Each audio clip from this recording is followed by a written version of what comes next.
প্রার্থী জগন্নাথ সরকার তিনিও প্রচারে বেরিয়েছিলেন, কিন্তু তার গাড়িতে হামলা চালানো হয়েছে বলে অভিযোগ। তার গাড়িতে শাবল দিয়ে মারা হয়, তার গাড়িতে লাঠি দিয়ে আঘাত করা হয় বলে অভিযোগ, এবং সমস্ত অভিযোগই তৃণমূলের বিরুদ্ধে।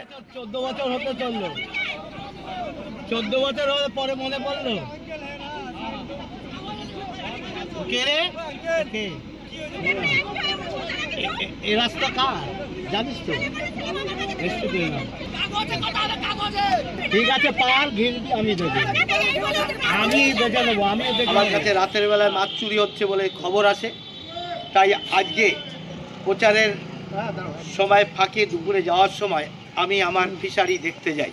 ওখানে কুশ মন্ডা এবং তার দুই ছেলে মিলে এবং তার সঙ্গে 2-3 জনা হয়তো তৃণমূলের আশ্রিত ক্রিমিনাল মিলে আমার গাড়ির ওপর হামলা করে আমার ওপর হামলা করতে যায়।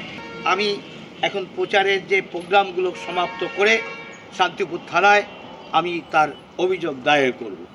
আর আমরা এই নিয়ে কথা বলেছিলাম যে রানাঘাটের তৃণমূল কংগ্রেসের প্রার্থী মুকুটমণি অধিকারীর সঙ্গেও। তিনি কি বলছেন শোনা যায়।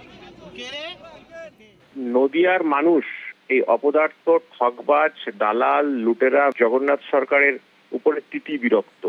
বারবার যে ঘটনা ঘটছে তা সাধারণ মানুষের জগন্নাথ সরকারের উপরে যে অনীহা, যে অভক্তি তার বহিঃপ্রকাশ।